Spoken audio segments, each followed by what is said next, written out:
ప్రియమైన వారలారా, యేసు నామమున మీకు నా ప్రేమపూర్వక శుభాకాంక్షలు. బాగున్నారా? సంతోషంగా ఉన్నారా? కన్నీటితో ఉన్నారా? మన జీవిత మార్గంలో కొన్నిసార్లు కన్నీటి మార్గమున నడవవలసి వచ్చును. దేవుడు కొన్నిసార్లు మనల్ని ఆ మార్గమున నడిపించెదరు. అది మనకు అవసరమై ఉంటుంది. ఒకవేళ కుటుంబంలో ఉన్న కొన్ని సమస్యలు, మన జీవితంలో ఉన్న కొన్ని పోరాటాలు, ఎవరికి చెప్పలేని కార్యము, కన్నీటితో దేవునికి తెలియజేసేదము.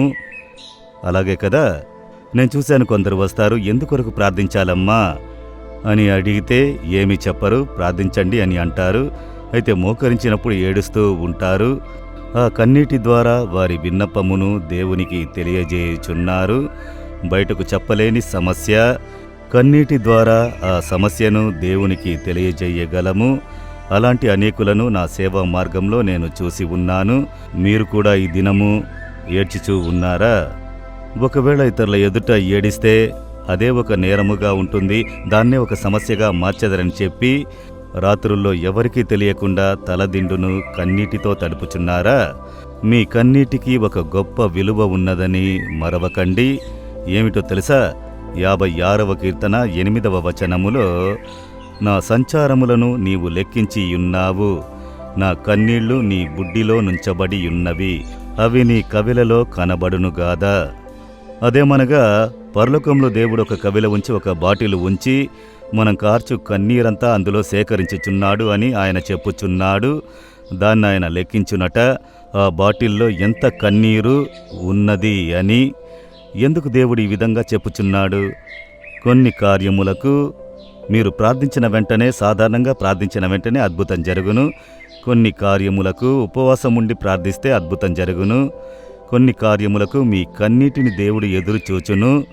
ముఖ్యంగా ఒక ఆత్మ రక్షింపబడాలి. మీ భర్త, మీ పిల్లలు, మీ చుట్టూ ఉన్నవారు, మీ జీవితం మారాలంటే మీ కన్నీరు దానికి అవసరము. మీరు ఆ ఆత్మల భారంతో కన్నీరు కార్చినప్పుడు దేవుడు ఆ కన్నీటిని చూసి వారిని రక్షించును. అప్పుడు కొన్ని దేవుని ప్రణాళిక నెరవేరాలంటే కన్నీరు చాలా ముఖ్యము. దేవుడు చెబుతున్నాడు, అనేక సంవత్సరములకు ముందు నేను ముందు జరిగిన నా సమస్యను అనుకుని ఏడుస్తూ ఉండేవాడిని. దేవుడు చెప్పాడు, నువ్వు ఏడవకూడదు, నీ కొరకు నీవు కన్నీరు కార్చకూడదు, కన్నీటిని వ్యర్థం చెయ్యకూడదు. నీవు ఆత్మల కొరకు ఏడవవచ్చు, దేశం కొరకు ఏడవవచ్చు, నీ సొంత కార్యము కొరకు ఏడవకూడదు అని చెప్పారు. అప్పటి నుండి నేను సమర్పించుకున్నాను. సరే దేవా అని చెప్పి, నన్ను గురించి ఎవరు నిందించినను, పరిహాసం చేసినను, వేదన పరిచినను, తిట్టినను నేను ఏడ్చేదే లేదు. ఒక కాలంలో అలా ఏడుస్తుండేవాడిని చాలా సిన్సియర్గా. ఇప్పుడు అలా ఏడ్చేది లేదు. ఇప్పుడు దేశముల కొరకు, ఆత్మల కొరకు, ఇతరుల కొరకు నా కన్నీటిని చిందించుటకు దేవుడు ఇష్టపడుచున్నందున దాన్ని మాత్రం నేను చేస్తున్నాను. నాకు తెలుసు దేవుడు నా కన్నీటిని సేకరించుచున్నారు. ఒక కూడికకు వెళ్ళినప్పుడు, ఒక దేశమునకు వెళ్ళినప్పుడు, ఒక సేవ చేయుటకు వెళ్ళినప్పుడు దేవుడు చెబుతారు, నీవెంత కన్నీరు కారుస్తావో అంతగా ఆత్మలను నీకు ఇచ్చెదను, అంతగా ప్రజలు మారు మనసు పొంది రక్షింపబడుదురు అని చెప్పారు. కనుక నేను కన్నీరు కార్చి ప్రార్థించు వరకు ప్రార్థించుచూ ఉండెదను. ఆ కన్నీరు సంపూర్ణమైన తర్వాత దేవుడు బలముగా క్రియ చేయుట నేను చూసి ఉన్నాను. మీ జీవితంలో కూడా ఏదో ఒక కార్యం జవాబు రానంటున్నది, మార్పు కలగనంటున్నది. ఎందుకంటే మీ కన్నీరు అది విలువైనది. ఆయన పాదముల యొద్ద హన్నా వచ్చి ఒంటరిగా కూర్చుని పడకలో ఏడ్చినది, ఏ మార్పు కలగలేదు.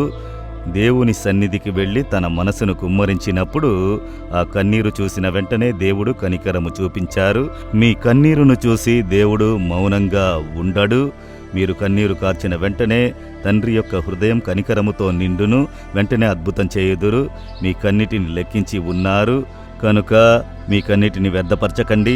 ఊరికే కూర్చుని ఏడుస్తూ ఉండకండి. మనుషుల ఎదుటకు వెళ్ళి ఏడవకండి. ఊరికే కూర్చుని నాకెందుకు ఇలా జరుగుతుందని మీరే ఏడవకండి. యేసు పాదముల ఎదుటకు వెళ్ళండి. ఆయన ఎదుట మీ కన్నీటిని చిందించండి. నాన్నాన్ని పిలిచి నేనెవరికి చెప్పేదను, మీకే చెప్పేదనని ఏడవండి. మీ కన్నీటిని ఆయన సేకరించి ఉంచి జవాబు ఇచ్చెదరు. కొన్ని కార్యముల కొరకు కన్నీరు నింపబడాలి. అంతవరకు మీరు ఏడుస్తూ ప్రార్థించవలసి వచ్చి ఉండవచ్చు. ఈ దినం దేవుడు చెబుతున్నారు, నీ కన్నీటిని నేను లెక్కించి ఉన్నాను కుమార్తె, నేను లెక్కించి ఉన్నాను కుమారుడా. పరలోకంలో నా కండ్ల ముందే ఉన్నది. నేను నీకు అద్భుతము చేయుదునని నీ కన్నీరు ఆనంద బాష్పాలుగా మారును. హన్నా కన్నిటిని ఆనంద బాష్పాలుగా మార్చాను కదా. దావీదు అన్నిటినీ కోల్పోయి ఏడ్చినారు. తన ప్రాణం విసుగు పుట్టేంత వరకు పోగొట్టుకున్న వాటిని తిరిగి ఇచ్చి ఆనందింపజేశారు కదా. దేవుడు మీకు చేయును. హిజ్కియా రాజు కన్నీరు విడిచాను రోగపడకలో. దేవుడు స్వస్థతనిచ్చి 15 సంవత్సరాలు ఆయుష్కాలమును పొడిగించి ఆనందింపజేశారు కదా. మీకు కూడా చేయుదురు. మీ కన్నీటిని లెక్కించే దేవుడు. దేవుని చూసి, దేవా ఈ కుమారుని చూడండి, ఈ కుమార్తెను చూడండి అయ్యా, ఒంటరిగా రోధించుచున్నారు, ఒంటరిగా కన్నీరు పెడుతున్నారు, అది అనుకుంటేనే కన్నీరు వచ్చుచున్నది. ఎవరు మా కన్నీటిని చూచెదరని అనుకుంటున్నారు. మీరు కన్నీటిని లెక్కించినారు, మీ కవలలో దాచినారు. ఇప్పుడు ఈ కుమార్తెకు, ఈ కుమారునికి అద్భుతం చేయుడి. వారు కార్చిన కన్నీటికి జవాబు ఇవ్వండి. ఈ దినం వారొక అద్భుతమును చూచుదురుగాక. ఈ దినం ఒక ఆశ్చర్యము వారి జీవితంలో జరుగునుగాక. అద్భుతములను చేసి ఆనంద బాష్పాలుగా వారి కన్నీటిని మార్చండి. యేసు నామములో amen, amen. Jesus redeems Telugu YouTube ఛానల్ను సబ్స్క్రైబ్ చేయండి. సబ్స్క్రైబ్ బటన్ను క్లిక్ చేయండి మరియు బెల్ బటన్ను నొక్కండి. ప్రతిరోజు కార్యక్రమ సమాచారం పొందండి.